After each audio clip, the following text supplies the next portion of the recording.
여러분 안녕하세요. 오늘 밤 우리는 가장 가깝지만 때로는 가장 낯선 이름, 형제 자매라는 울창하고도 서늘한 숲으로 들어가 보려 합니다. 창밖에는 차가운 밤 공기가 흐르고 방 안의 조명은 은은하게 당신의 그림자를 비추고 있겠죠. 우리는 흔히 유산이나 큰 싸움이 혈연을 끊어놓는다고 생각합니다. 하지만 사실 관계를 산산조각 내는 건 거대한 해머가 아니라 손가락 사이로 소리 없이 스며드는 아주 작고 날카로운 바늘 같은 말 한마디입니다. 그 바늘은 너무 작아서 찌르는 사람도 찔리는 사람도 그것이 칼날이라는 사실을 깨닫지 못할 때가 많죠.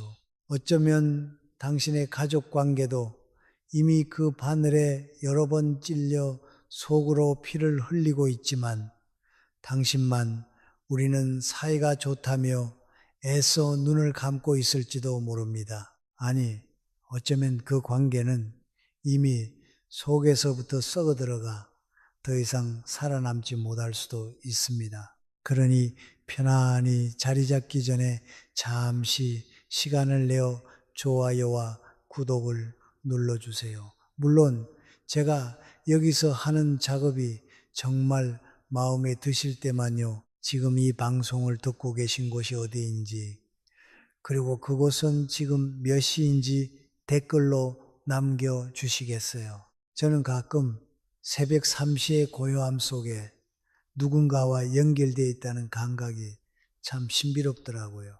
자, 이제 불을 끄고 잔잔한 백색 소음을 위해 선풍기를 켜셔도 좋습니다. 오늘 밤의 여정을 함께 시작해 볼까요? 형제 자매 사이를 갈라놓는 건 사실 대단한 사건이 아닙니다. 오히려 사람들은 그 모든 거창한 이유를 핑계로 삼을 뿐이죠. 진짜 관계를 끊어버리는 칼날은 대개 선의를 가장하고 나타납니다. 다 너 걱정해서 하는 말이야. 내가 보기에 이건 좀 합리적이지 않아. 형이니까, 누나니까 좋은 한마디 할게. 이런 말들 말이죠. 참 신기하지 않나요? 세상에서 가장 아픈 독설은 언제나 걱정이라는 예쁜 포장지에 쌓여 배달됩니다. 마치 꿀을 바른 화살처럼 입안에서는 달콤하지만 심장에 꽂히는 순간 치명적인 독이 퍼지기 시작합니다. 당신도 이런 경험이 있지 않나요? 동생에게 정말 잘해주려고 인생의 선배로서 한마디 던졌는데 어느 날부터 연락이 뜸해지는 그런 경험 말입니다. 요즘 바빠? 라고 물으면은 그냥 좀 정신이 없네라는 짧은 대답으로 대화가 끝납니다. 당신은 억울할 겁니다. 난 정말 나쁜 마음이 없었는데 걔는 왜 저렇게 예민하게 굴지? 라고 생각하면서 말이죠. 하지만 여기서 우리는 아주 중요한 사실을 놓치고 있습니다. 관계는 당신의 따뜻한 마음으로 유지되는 게 아니라 밖으로 내뱉는 말로 유지된다는 사실입니다. 더 정확히 말하면 그 말에 묻어 있는 당신의 태도가 관계의 생사권을 쥐고 있습니다. 형제자매는 서로를 너무나 오래 봐왔습니다. 당신이 어릴 때 코를 흘리던 모습부터 첫사랑에 실패해 이불 속에서 울던 모습, 그리고 부모님의 편애 속에 숨겨진 미묘한 열등감까지 그들은 당신의 모든 데이터베이스를 가지고 있습니다. 타인은 모르는 당신의 아킬레스건을 형제는 정확히 알고 있죠. 그래서 같은 문장이라도 타인이 하면 유용한 조언이 되지만 형제가 하면 잔인한 판결이 됩니다. 옛 지혜에 이르기를 혀 밑에 도끼가 있다고 했습니다. 형제자매 관계에서는 이 도끼가 아주 정교하게 갈려 있습니다. 타인이 너 요즘 좀 힘들어 보이네. 쉬엄쉬엄 해라고 하면 위로지만 형제가 너 요새 얼굴이 왜 그래? 적당히 좀 살지라고 하면 그건 조롱이 됩니다. 타인이 그건 좀 실수한 것 같아 라고 하면 충고지만 형제가 넌 예전부터 꼭 그러더라 라고 하면 그건 모욕이 됩니다. 사실 언어학적으로 보면 문장 자체의 의미는 같을지 몰라도 귀에 꽂히는 맥락적 의미는 천지 차이입니다. 여기서 잠깐 사소한 잡지식 하나를 알려드릴까요?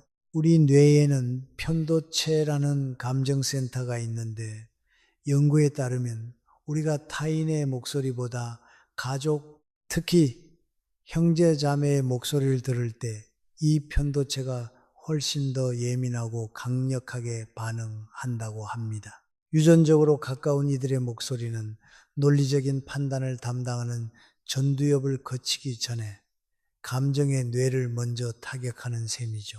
그러니까 당신이 아무리 논리적이고 합리적인 팩트를 들이대며 조언을 해도 상대방의 뇌는 이미 공격받았다라고 사이렌을 울리고 있는 겁니다. 사실 우리가 정의롭고 합리적인 척하며 던지는 그 말들 속에는 미묘한 권력 의지가 숨어 있습니다. 학술적인 용어로 표현하자면 이는 비대칭적 상호 주관성, asymmetric intersubjectivity의 발현이라고 할 수 있겠네요.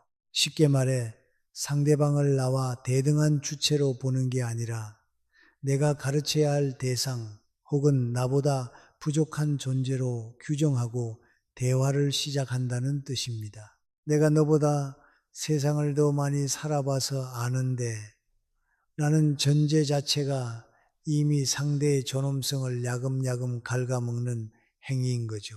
우픈 이야기지만 명절에 모여 앉아 서로 덕담을 주고받다가 갑자기 분위기가 싸해지는 이유도 다 이 때문입니다. 너 이번에 차 바꿨다며? 무리하는 거 아냐? 라는 말 한마디. 말하는 사람은 정말 동생의 가게 경제를 걱정해서 한 말일 수 있습니다. 하지만 듣는 동생 입장에서는 네가 나보다 돈을 잘 벌면 얼마나 번다고 내 소비 습관을 지적해? 라는 반발심이 즉각적으로 튀어나옵니다. 그러고는 속으로 생각하죠. 지나 잘하지. 지난번에 주식에서 날린 건 생각 안 하나? 이런 식으로 우리 마음속에는 형제자매 전용 블랙리스트와 과거 장부가 실시간으로 업데이트되고 있습니다. 어떤 분들은 이렇게 항변할지도 모릅니다. 가족끼리 솔직한 게 최고 아닌가요? 남들이 못해주는 쓴소리도 해줘야죠. 아, 정말 순진하고도 위험한 생각입니다. 중년 이후의 관계는 벌칙감으로 유지되지 않습니다.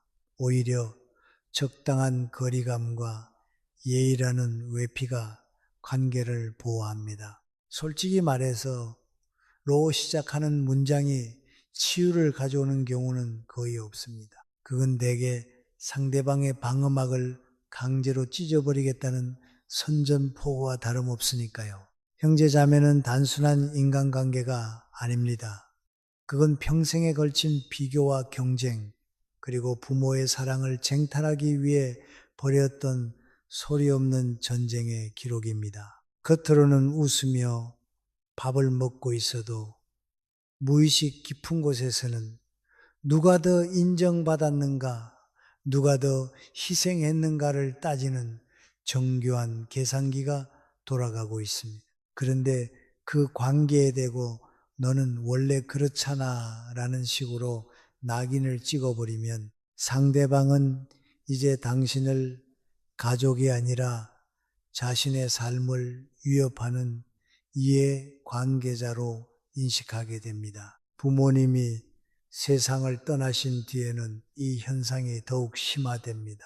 유일한 중재자이자 구심점이었던 부모님이 사라지면 형제들은 각자의 삶을 지키기 위한 고립된 섬이 되기 쉽습니다. 그때 무심코 던진 작은 말 한마디는 단순한 실수가 아니라 이제 너와는 끝이다라는 신호탄이 되기도 하죠.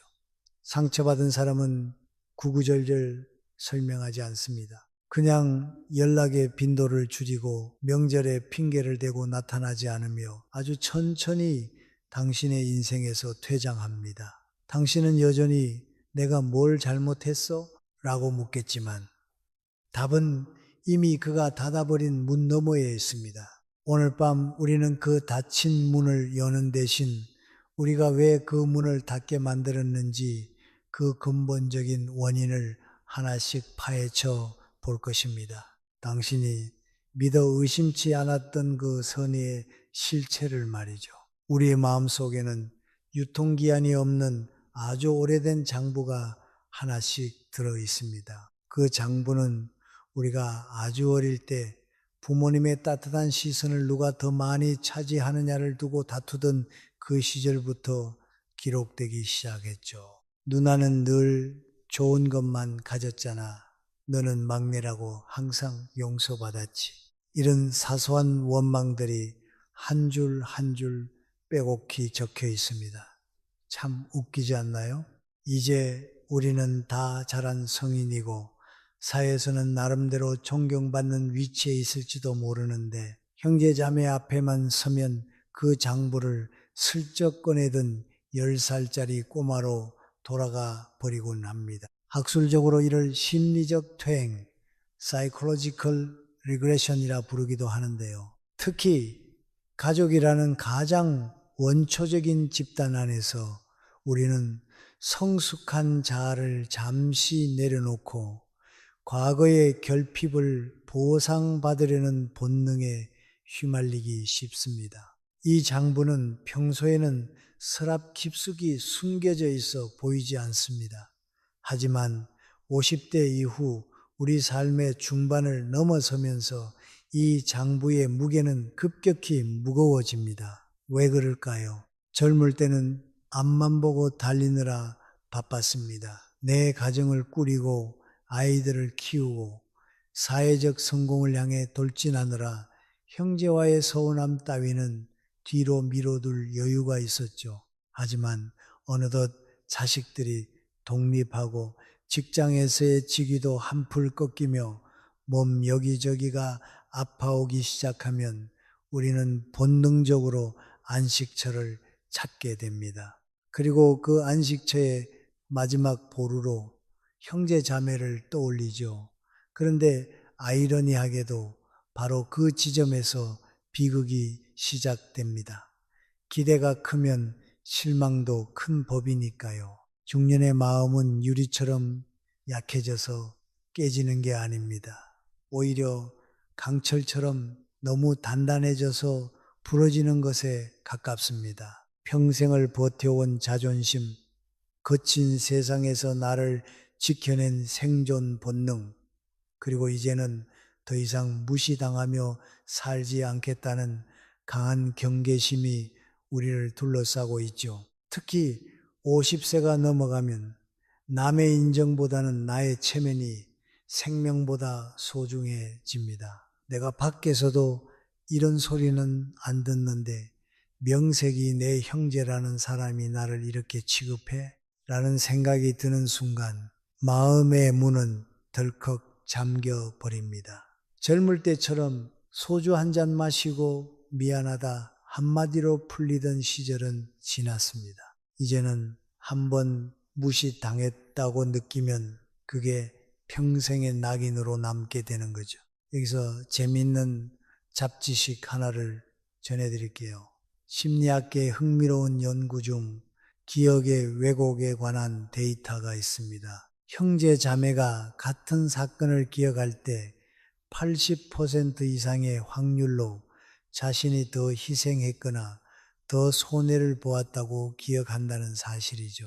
우리는 모두 자기 인생이라는 영화의 비극적인 주인공이거든요. 제가 아는 어떤 형제는 어릴 때 먹었던 치킨 다리 하나를 두고 40년째 싸웁니다. 형은 내가 너한테 양보했다고 기억하고 동생은 형이 뺏어 먹었다고 기억하죠. 이쯤 되면 치킨 다리는 단순한 음식이 아니라 권력과 사랑의 상징이 됩니다. 이런 사소한 기억의 불일치가 쌓여 장부의 숫자는 점점 어긋나기 시작합니다. 우리가 흔히 범하는 실수 중 하나는 가족이니까 이 정도는 이해해 주겠지라는 안일한 믿음입니다. 사실은 정반대입니다. 가족이니까 나를 너무 잘 아는 사람이니까 더 예의를 갖춰야 합니다. 너 요새 형편 어렵다며 내가 좀 도와줄까? 라는 말 참 따뜻하게 들리죠. 하지만 듣는 입장에서는 내가 너한테 동정받을 만큼 우스워 보여? 라는 칼날로 들릴 수 있습니다. 특히 50대 이후에 경제적 격차가 벌어진 형제 사이라면 더욱 그렇습니다. 도움을 주는 사람의 태도에 조금이라도 우월감이 묻어 있다면 그건 선행이 아니라 상대의 자존감을 난도질하는 폭력이 됩니다. 명심하세요. 관계는 마음으로 유지되는 게 아니라 태도로 유지됩니다. 옛 격언에 가까운 사이일수록 먼 친척처럼 대하라는 말이 있습니다. 이 말은 정을 떼라는 뜻이 아니라 상대방의 인격과 공간을 존중하라는 뜻입니다. 형제자매는 타인은 모르는 나의 상처와 약점을 속속들이 알고 있습니다. 그래서 그들이 던지는 한마디는 타인의 10마디보다 훨씬 깊숙이 박힙니다. 타인이 하면 세상 살다 보면 그럴 수도 있지 하고 넘길 일도, 형제가 하면 너까지 나를 그렇게 봐 라며 절망하게 되는 거죠. 50대 이후의 형제 관계는 일종의 휴전 상태와 비슷합니다. 부모님이라는 공통의 구심점이 사라진 뒤 우리는 각자의 섬에서 서로를 지켜봅니다. 이때 누군가 정의감을 앞세워 너는 왜 제사 때 연락도 없니? 부모님 살아생전에 네가 한 게 뭐가 있니? 라며 과거의 장부를 들추기 시작하면 전쟁은 다시 발발합니다. 원칙을 따지고 옳고 그름을 가리는 정의로운 사람들이 오히려 관계를 망치는 경우가 많습니다. 그들이 말하는 정의는 대개 나의 기준일 뿐이니까요. 사실 우리 모두는 마음속 깊은 곳에서 인정받고 싶어 합니다. 그동안 고생 많았지. 네 덕분에 우리 집안이 이만큼 버틴 거야. 이 짧은 인정 한마디면 수십 년 묵은 장부의 빚이 한 번에 탕감될 수도 있습니다. 하지만 우리는 그 쉬운 말을 내뱉는 대신 내가 너 때문에 얼마나 힘들었는지 알아? 라며 채권자 노릇을 하려 듭니다. 채무자가 된 형제는 미안함보다 반발심을 먼저 느낍니다. 누가 해달라고 했어? 자기가 좋아서 해놓고 왜 이제 와서 생색이야? 이런 대화가 오가는 순간 관계의 결산은 파산으로 끝납니다. 지금 여러분의 형제 관계는 어떤가요? 혹시 당신도 모르게 상대방의 장부에 빨간 줄을 긋고 있지는 않나요? 나는 늘 손해만 봤어 라는 피해의식은 당신을 정의롭게 만들지 않습니다. 오히려 당신의 눈을 가려 상대방의 눈물을 보지 못하게 만들 뿐이죠. 이제는 그 장부를 덮어야 할 때입니다. 50년 넘게 써내려온 그 낡은 기록들이 무슨 소용이 있겠습니까? 앞으로 남은 시간 동안 서로의 체면을 살려주고 그저 묵묵히 곁에 있어주는 것만으로도 충분합니다. 우리가 흔히 말하는 가족의 도리라는 건 대단한 희생이 아닙니다. 상대방이 지키고 싶어하는 최소한의 자존심을 건드리지 않는 것, 그것이 중년 이후 형제 자매가 지켜야 할 가장 높은 수준의 예의입니다. 너는 원래 그렇잖아 라는 낙인 대신 그럴 수도 있었겠구나라는 빈 공간을 내어주는 것. 그 작은 틈 사이로 다시금 따뜻한 바람이 불어올 수 있습니다. 자, 이제 당신의 입술 근육을 조금 부드럽게 풀어보세요. 그리고 잠시 생각해 보세요. 내가 무심코 던진 그 정의로운 조언이 혹시 형제의 마음속에 있던 마지막 안전망을 끊어버린 건 아닌지 말입니다. 자, 이제 본격적으로 우리 입술 사이를 빠져나와 혈연이라는 단단한 밧줄을 칼질하는 5가지 금지어에 대해 이야기해 볼까요? 이 말들은 참 교묘합니다. 마치 축제날 귀여운 가면을 쓴 아이들처럼 겉으로는 아주 평범하고 심지어 착한 얼굴을 하고 있죠. 다 너를 위해서 하는 말이야 라는 식의 방부제가 듬뿍 뿌려진 채 말입니다. 하지만 그 가면을 들춰내면 그 안에는 상대의 자존감을 조각내는 서늘한 칼날이 숨어 있습니다. 첫 번째 금지어는 너는 원래 그렇잖아입니다. 이 짧은 문장에는 너라는 인간은 절대 변하지 않는다는 잔인한 사법적 판결이 들어 있습니다. 우리는 누구나 어제의 나보다 조금 더 나은 사람이 되고 싶어 합니다. 그런데 나를 가장 잘 안다는 형제가 내 과거의 실수나 어릴 적 성격을 현재의 나에게 쇠사슬처럼 채워버리면 그 순간 대화의 문은 철컥 소리를 내며 잠깁니다. 학술적인 용어로 이를 본질주의적 낙인, essentialist labeling이라고 부르기도 하는데요. 상대방을 하나의 고정된 틀에 가두어 버리는 이 행위는 관계의 역동성을 완전히 죽여버립니다. 사실 형제 자매는 서로의 10대, 20대를 다 봤으니 전문가라고 착각하기 쉽지만 더닝크루거 효과처럼 실제로는 상대의 현재 삶에 대해 가장 무지하면서도 가장 잘 안다고 믿는 오류에 빠지곤 하죠. 두 번째는 내가 너 때문에 얼마나 힘들었는데 라는 말입니다. 이 문장은 말하는 순간 자신을 고결한 순교자로 상대를 파렴치한 빚쟁이로 만듭니다. 말이 씨가 된다는 옛말처럼 이 말은 관계 속에 부채라는 씨앗을 심습니다. 빚으로 묶인 관계는 결코 편안할 수 없습니다. 형제는 이제 당신을 만날 때마다 감사함보다는 숨이 막히는 압박감을 느끼게 될 겁니다. 우스갯소리로 형제자매란 내 넷플릭스 비밀번호는 절대 안 가르쳐 주면서 내가 신장 하나가 필요하다면 기꺼이 줄 수 있는 사람들이라고들 하죠. 그런데 그 신장을 주기도 전에 내가 예전에 너한테 밥 사준 게 얼만데 라는 말을 들으면 신장을 주고 싶은 마음도 싹 사라지게 마련입니다. 세 번째는 솔직히 말해서 너도 잘못이 있지입니다.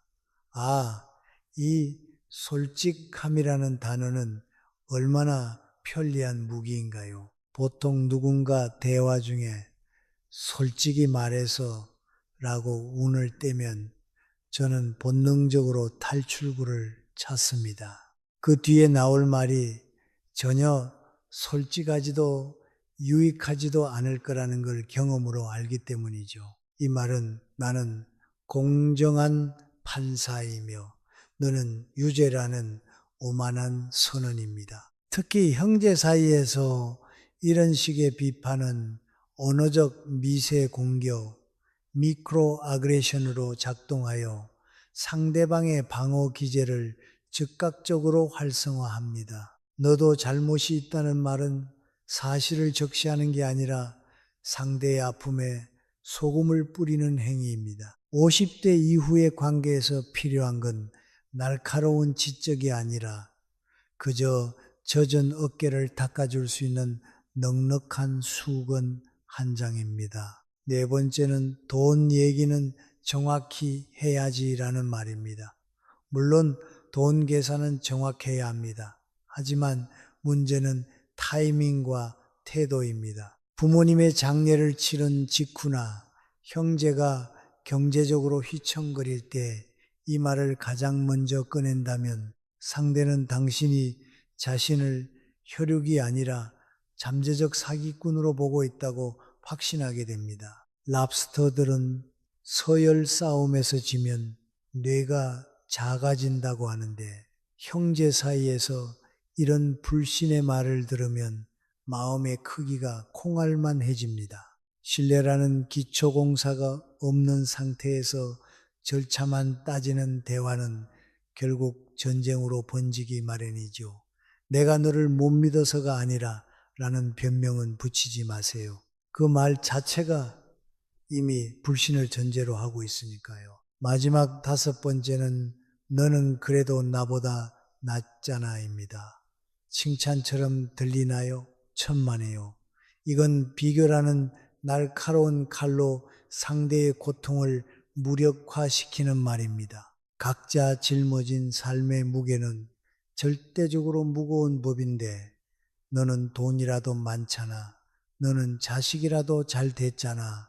라는 식으로 상대의 현재 고통을 가볍게 취급해버리면 상대는 마음 둘 곳을 잃어버립니다. 기억은 참 얄검죠. 50살이 넘으면 오늘 아침에 안경을 어디 뒀는지는 잊어버리면서도 1990년 명절에 형이 나를 무시하며 던진 그 한마디는 HD급 화질로 생생하게 기억해내니까요. 사실 이 5가지 문장 뒤에 숨겨진 진짜 메시지는 나는 너를 존중하지 않는다입니다. 우리는 가족이라는 이름으로 상대의 사적인 영토를 너무 쉽게 침범합니다. 꿀벌들은 꽃의 위치를 알리기 위해 정교한 팔자 춤을 추는데 이때 각도가 아주 조금만 틀어져도 온 벌떼가 굶주리게 된다고 하죠. 우리 형제 사이의 대화도 이와 같습니다. 조언이라는 이름으로 던진 한마디의 각도가 아주 조금만 오만함 쪽으로 기울어도 그 대화는 영혼을 굶주리게 만드는 독이 됩니다. 당신은 아마 가족인데 이런 말도 못하냐며 억울해 하실지도 모르겠습니다. 하지만 성숙한 인간관계의 품격은 할 수 있는 말을 참는 것에서 나옵니다. 특히나 중년 이후 각자의 삶이 고착화된 시점에서는 상대방의 체면을 세워주는 것이 무엇보다 중요합니다. 사람은 자신이 대우받는 만큼 행동하게 마련이니까요. 당신이 상대를 부족한 동생으로 대하면 그는 계속 사고를 칠 것이고 존경하는 동생으로 대하면 그는 어느덧 당신의 든든한 버팀목이 되어 있을 겁니다. 이 단순한 원리를 깨닫지 못하면 당신은 평생 옳은 말만 하는 외로운 사람으로 남게 될지도 모릅니다. 자, 이제 차가운 물 한 모금을 마시며 입안을 한번 헹궈 보세요. 혹시 방금 제 이야기를 들으며 누군가의 얼굴이 떠올라 입술이 달싹거리진 않았나요? 맞아, 내 동생이 딱 이래 라며 손가락질하고 싶다면 잠시만 멈춰주세요. 이 금지어들은 상대방을 공격하기 위한 도구가 아니라 당신의 입술을 단속하기 위한 수호신이어야 하니까요. 상대가 독을 뱉는다고 해서 당신까지 독을 삼킬 필요는 없습니다. 품격 있는 사람은 진흙탕 싸움 속에서도 자신의 옷에 흙탕물을 묻히지 않는 법입니다. 우리가 형제자매라는 인연으로 만난 건 우연일지 모르지만 그 인연을 아름다운 풍경으로 가꾸는 건 오로지 우리의 선택입니다. 같은 씨앗이라도 어떤 밭에 심느냐에 따라 열매가 달라지듯 당신의 말이라는 씨앗이 형제의 마음이라는 밭에서 어떤 꽃을 피울지 고민해 보셨으면 좋겠습니다. 말은 되돌릴 수 없는 화살과 같습니다. 이미 시위를 떠난 화살을 붙잡을 수는 없지만 다음에 쏠 화살의 끝을 뭉툭하게 깎아낼 수는 있겠죠. 오늘 밤 당신의 화살통에는 어떤 말들이 담겨 있나요?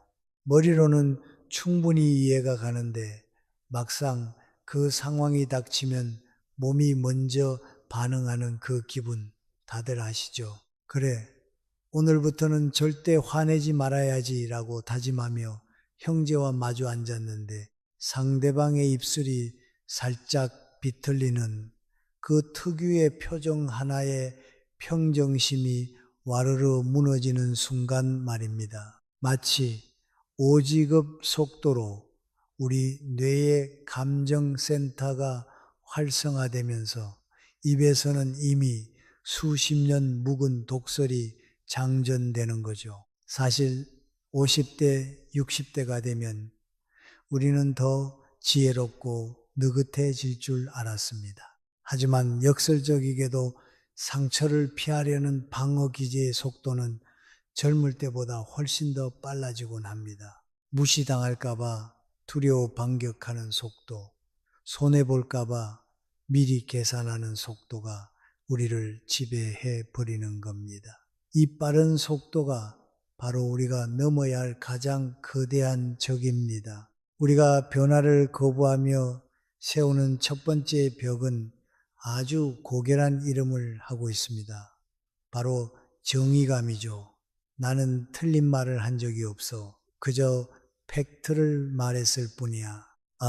이 정의감만큼 관계를 망치기 좋은 핑계도 없습니다. 사실이 곧 진실은 아닙니다. 진실은 사실보다 훨씬 넓은 품을 가지고 있어야 하거든요. 상대방의 체면을 짓밟으면서 전달되는 사실은 관계 안에서만큼은 오답일 뿐입니다. 학술적으로 말하자면 이는 인지적 종결, 욕구, need for cognitive closure가 과도하게 발현된 상태라고 볼 수 있습니다. 내 기준에서 명확하게 선악을 가르고 상황을 끝내고 싶은 조급함이 상대를 피고 인석으로 밀어넣는 것이죠. 하지만 재판에서 이기고 나면 남는 건 폐허가 된 법정뿐입니다. 당신은 옳은 사람으로 남겠지만 옆자리에 앉아줄 형제는 더 이상 없게 될 겁니다. 여기서 잠깐 우리의 이 조급한 반응을 설명해 줄 사소한 잡지식 하나를 꺼내 볼까요? 우리 뇌의 편도체가 위협을 감지해서 온몸에 아드레날린을 퍼붓는 데 걸리는 시간은 0.1초도 안 된다고 합니다. 반면 이성적인 판단을 내리는 전두엽이 상황을 파악하고 잠깐만 이건 화낼 일이 아니야 라고 제동을 거는 데는 훨씬 더 긴 시간이 필요하죠. 그래서 우리는 본능적으로 먼저 짖는 개가 되기 쉽습니다. 하지만 다행히도 우리 몸에는 감정의 불길을 끄는 천연 소화기가 있습니다. 바로 6초의 법칙입니다. 화가 치밀어 오르는 순간 딱 6초만 심호흡을 하며 버티면 혈류 속의 화가 가라앉기 시작한다는 과학적인 원리죠.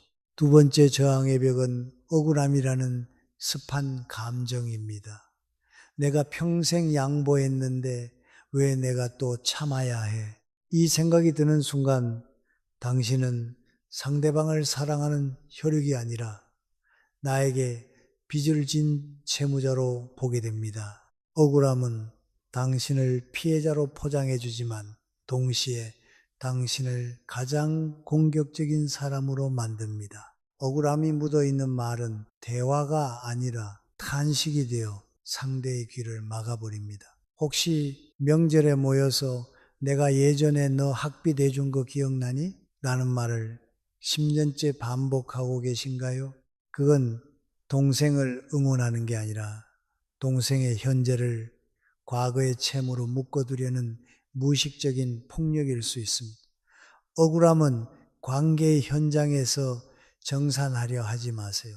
그건 거울을 보며 스스로 다독여야 할 당신만의 아픈 역사여야 합니다. 세 번째는 만만하게 보일까봐 생기는 두려움입니다. 내가 부드럽게 말하면 제가 나를 호구로 보겠지. 침묵하면 내가 진 줄 알 거야. 참 우프지 않나요? 우리는 형제 사이에서도 서열을 확인하고 기싸움에서 이겨야 안전하다고 느낍니다. 하지만 진짜 강함은 상대를 누르는 힘이 아니라 상대의 조음함을 지켜줄 수 있는 넉넉함에서 나옵니다. 부드러움은 결코 약함이 아닙니다. 오히려 그것은 고도로 설계된 품격의 전략입니다. 사람은 존중받는 자리에서만 마음의 빗장을 풉니다. 굴욕감을 느끼는 순간 사람은 방어력을 200%로 끌어올리거든요. 당신이 동생을 이기려 할수록 동생은 더 단단한 성벽을 쌓을 것입니다. 하지만 당신이 동생의 체면을 살려주는 순간 그 성벽은 모래성처럼 허물어지기 시작합니다. 자, 이제 이 It hurt good, more than I can say. But maybe love isn't holding on. Maybe it's knowing when to walk away.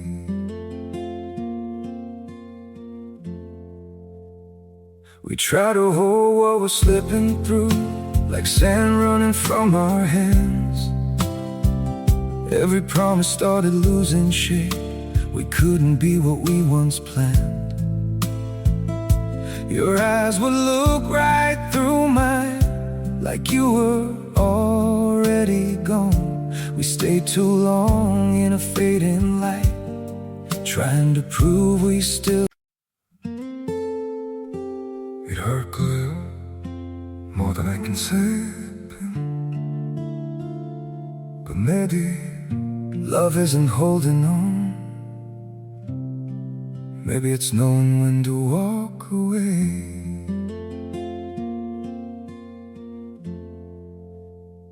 We try to hold what we're slipping through, like sand running from our hands. Every promise started losing shape. We couldn't be what we once planned. Your eyes would look right through mine, like you were already gone. We stayed too long in a fading light, trying to prove we still.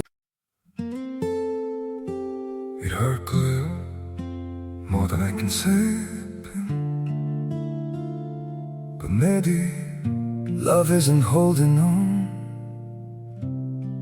Maybe it's knowing when to walk away.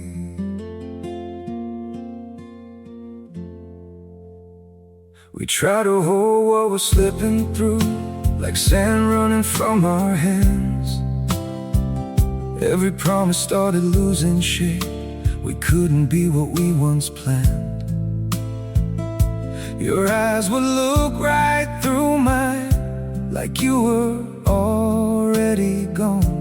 We stayed too long in a fading light, trying to prove we still.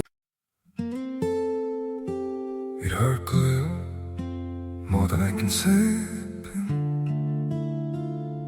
But maybe love isn't holding on. Maybe it's knowing when to walk away. 거대한 저항의 벽을 허물기 위한 실제 기술들을 연마해 봅시다. 첫 번째는 3초 침묵 규칙입니다. 형제의 날카로운 말이 당신의 가슴에 꽂혔을 때 즉각 반응하지 마세요. 딱 3초만 속으로 숫자를 세어보세요. 이 3초는 짧지만 위대한 선택의 시간입니다. 공격할지 아니면 보호할지 결정할 수 있는 골든타임이죠. 이 3초 동안 숨을 깊게 들이마시면 뇌로 산소가 공급되면서 감정의 안개가 조금은 거치게 됩니다. 이 짧은 침묵이 당신의 노후를 외롭지 않게 만드는 최고의 보험이 될 겁니다. 물론 이 3초가 화가 났을 때는 마치 3시간처럼 길게 느껴질 수도 있겠지만요. 두 번째 기술은 마음속 자막을 바꾸는 연습입니다. 상대방이 거친 말을 뱉을 때 우리 마음에는 자동으로 저 사람이 나를 무시한다는 자막이 뜹니다. 이 자막을 지금 저 사람은 불안해하고 있다거나 자신의 자존감을 지키기 위해 애쓰고 있다로 바꿔보세요. 상대방을 적이 아니라 겁먹은 아이로 바라보는 순간 당신의 눈빛은 날카로운 칼에서 따뜻한 등불로 변합니다. 심리학에서는 이를 내적 작동 모델, 인터널 워킹 모델의 재구성이라고 부릅니다. 세상을 바라보는 고정된 틀을 바꾸는 것만으로도 우리는 전혀 다른 현실을 창조할 수 있습니다. 세 번째는 대화의 일시 정지 버튼을 누르는 용기입니다. 감정이 너무 격해져서 3초 침묵으로도 해결이 안 될 때는 솔직하게 말하세요. 지금은 우리가 둘 다 예민해진 것 같아. 잠깐 숨 고르고 나중에 다시 이야기하자. 이 말은 패배 선언이 아니라 관계를 지키기 위한 고도의 지휘관 같은 행동입니다. 상대방의 체면을 건드리지 않으면서도 파국을 막는 가장 지혜로운 방법이죠. 싸움은 붙었을 때보다 말렸을 때가 더 위대한 법입니다. 농담 삼아 말하지만 형제자매는 우리가 선택할 수 없는 유일한 이웃입니다. 친구는 마음에 안 들면 안 보면 그만이지만 형제는 내 유전자의 절반을 공유하는 얄린근 운명이죠. 그래서 더 조심스럽게 다뤄야 합니다. 마치 오래된 도자기를 닦듯이 말이죠. 나는 틀린 말 안 해라고 자랑스럽게 말하는 분들이 있다면 저는 이렇게 묻고 싶습니다. 그래서 그 옳은 말 때문에 지금 당신 곁에 누가 남았습니까? 사실은 진실보다 무섭고 자존심은 사랑보다 가볍습니다. 오늘 밤 잠들기 전에 한번 상상해 보세요. 내일 형제를 만났을 때 상대방이 예전처럼 비꼬는 말을 던집니다. 그때 당신이 화를 내는 대신 깊은 숨을 한번 내쉬고 부드럽게 대답하는 장면을요. 머릿속으로 리허설을 마친 행동은 현실에서 훨씬 더 자연스럽게 나옵니다. 우리는 준비한 만큼만 성장할 수 있으니까요. 당신의 언어가 당신의 운명을 결정한다는 사실을 잊지 마세요. 이제 당신은 감정에 휘둘리는 사람이 아니라 감정을 다스리는 언어의 주인이 되어가고 있습니다. 자, 이제 우리의 긴 여정이 마지막 목적지를 향해 가고 있습니다. 여기까지 함께 해주신 여러분은 이미 대단한 용기를 내신 겁니다. 상대방이 변하지 않는데 왜 나만 노력해야 하느냐는 그 지독하고도 정당한 질문을 가슴에 품고서도 끝내 이 자리에 남아 계시니까요. 사실 형제자매를 존중하기로 결심하는 건 마치 비밀번호를 까먹은 오래된 하드웨어를 다시 복구하려는 작업만큼이나 막막하고 에너지가 많이 드는 일입니다. 가끔은 차라리 로또에 당첨되는 게 형제랑 화해하는 것보다 빠르겠다는 농담이 나올 법도 하죠. 하지만 기억하세요. 우리가 오늘 배우는 이 모든 기술은 형제를 바꾸기 위한 도구가 아니라 바로 당신의 품격을 지키기 위한 마음의 갑옷입니다. 인간관계의 대가인 김영석 교수는 늘 이렇게 강조합니다. 인생의 진정한 승리는 상대를 굴복시켜서 얻는 전리품이 아니라 어떤 풍파 속에서도 내 인격의 고요함을 유지하는 그 자체라고 말이죠. 당신이 형제 앞에서 말을 아끼고 존중의 언어를 선택하는 건 당신이 약해서가 아니라 당신이 훨씬 더 큰 사람이기 때문입니다. 큰 사람은 말로 사람을 베지 않습니다. 오히려 그 날카로운 말들이 내 안으로 파고들 때 그것을 부드러운 이해의 언어로 녹여서 다시 내뱉는 연금술을 부리죠. 사실 형제 자매 사이의 대화에서 가장 완벽한 분업은 나는 말하고 너는 무시하고가 아니라 네가 거칠게 말해도 나는 우아하게 답하겠다는 선언에서 시작됩니다. 여기서 아주 중요한 학술적 원리 하나를 소개해 드릴까 합니다.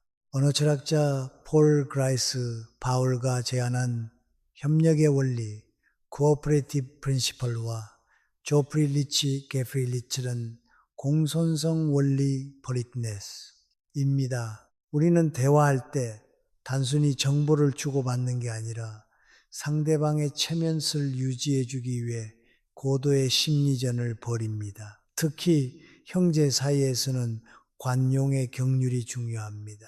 나에게 돌아오는 혜택은 최소화하고 내가 져야 할 부담은 최대화해서 표현할 때 상대방은 비로소 안전함을 느낀다는 것이죠. 내가 너를 이만큼 도와줬잖아가 아니라 네가 그때 내 곁에 있어준 게 참 든든했어 라고 말하는 식입니다. 이런 품격 있는 언어는 상대방의 뇌 속에 있는 거울 신경세포 미럴 뉴런스를 자극합니다. 당신이 존중을 보내면 상대방의 뇌도 무의식 중에 당신을 존중해야 한다는 신호를 보내게 되는 법이니까요. 옛 속담에 가는 말이 고와야 오는 말이 곱다고 했습니다.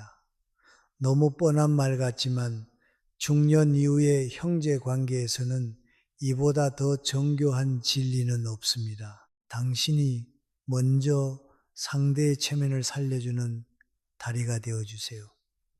체면이 살아있는 사람은 절대로 먼저 칼을 뽑지 않습니다. 50대 이후의 자존심은 곧 생존이니까요. 형제가 아무리 말도 안 되는 고집을 피워도 그게 말이 돼?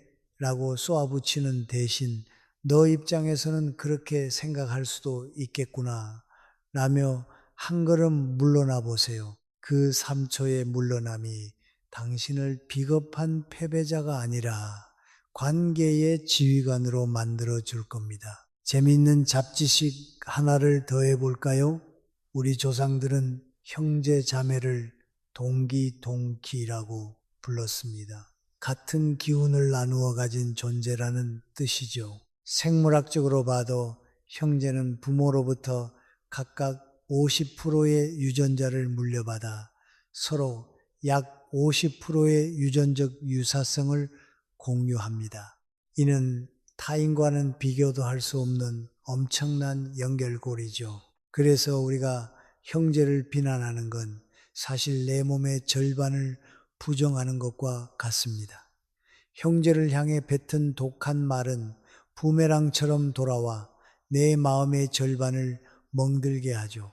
관계를 회복하는 건 결국 나 자신을 온전하게 사랑하는 과정이기도 합니다. 형제 존중을 실천하는 건 마치 내 컴퓨터의 운영체제를 최신 버전으로 업데이트하는 것과 비슷합니다. 시간도 오래 걸리고 중간에 오류가 날 때도 있지만 결국 시스템 전체가 훨씬 부드럽고 안정적으로 돌아가게 되니까요. 이제 여러분은 이런 사람이 되어야 합니다. 첫째, 판결하지 않는 사람입니다. 너는 원래 그래라는 마침표 대신 너는 어떻게 생각하니? 라는 물음표를 던지세요. 질문은 관계에 숨구멍을 내어줍니다. 둘째, 빚을 정산하지 않는 사람입니다. 과거의 희생을 훈장처럼 휘두르지 마세요. 진정한 배심은 돌려받지 않을 때 비로소 완성됩니다. 셋째, 침묵의 힘을 믿는 사람입니다. 할 말이 목구멍까지 차올랐을 때 그 말을 꿀꺽 삼키는 그 순간 당신의 품격은 한 단계 격상됩니다. 침묵은 품격 있는 사람만이 누릴 수 있는 고요한 지배력이니까요. 마지막으로 자기 자신을 향한 선언을 멈추지 마세요. 매일 아침 거울을 보며 속삭이세요. 나는 오늘 형제에게 칼이 아닌 다리가 되는 말을 하겠다. 나는 내 품격을 지키는 언어의 주인이다. 이 선언이 쌓이면 당신의 얼굴에는 인자한 기운이 서리고 말에는 온기가 실립니다. 당신이 먼저 변하면 세상이 변한다는 말은 틀렸을지도 모릅니다. 하지만 당신이 변하면 적어도 당신을 대하는 상대방의 당혹감 섞인 경계심은 반드시 녹아내리기 시작할 겁니다. 그 틈을 놓치지 마세요. 그 작은 틈이 바로 다시 사랑으로 가는 입구니까요. 자, 이제 이야기의 끝자락에 다다랐습니다. 오늘 밤 우리가 나눈 이 긴 대화가 당신의 마음속에 작은 씨앗 하나로 남았기를 바랍니다. 형제라는 이름의 그 거칠고도 따뜻한 숲을 포기하지 마세요. 당신이 먼저 건네는 그 존중의 한마디가 어쩌면 평생을 얼어붙어 있던 그 숲의 봄을 불러올지도 모릅니다. 당신은 이제 충분히 그럴 자격과 능력이 있는 분입니다. 이제 모든 소음이 잦아들고 오직 당신의 숨소리만이 방 안을 채우는 시간입니다. 오늘 우리가 나눈 이야기들이 마치 밤하늘에 흩뿌려진 은하수처럼 당신의 머리맡을 부드럽게 감싸 안았으면 좋겠습니다. 마음속에 엉겨 붙어 있던 서운함과 분노의 찌꺼기들은 이제 차분히 내려놓으세요. 당신의 언어는 이제 정화되었고 당신의 품격은 밤이 깊어갈수록 더 단단해지고 있습니다. 창밖의 어둠이 짙어질수록 집안의 작은 등불이 더 선명해지듯 당신의 진심도 결국 형제의 마음 한구석에 다 빛을 발할 날이 올 겁니다. 그때까지 너무 서두르지 마세요. 그저 오늘 밤은 평온한 마음으로 깊은 잠의 바다에 몸을 맡기시길 바랍니다. 당신의 꿈속에는 날카로운 칼날 대신 꽃향기 가득한 부드러운 다리가 놓여 있을 거예요. 그 다리를 건너며 당신은 마침내 진정한 평화와 마주하게 될 것입니다. 내일 아침 눈을 뜰 때 당신은 어제보다 조금 더 넓은 마음을 가진 사람으로 깨어날 겁니다. 당신의 입술에는 존중이 머물고 당신의 눈에는 이해가 깃들겠죠. 그 변화가 가져올 놀라운 기적들을 믿으며 이제는 정말 편안히 눈을 감으셔도 좋습니다. 어둠은 따뜻하고 당신의 내일은 오늘보다 더 우아할 테니까요. 자, 마지막으로 마음속에 이 한 줄의 서약을 깊이 새기며 잠자리에 들까요? 나는 형제 자매를 존중하는 말로 나의 품격을 지킨다.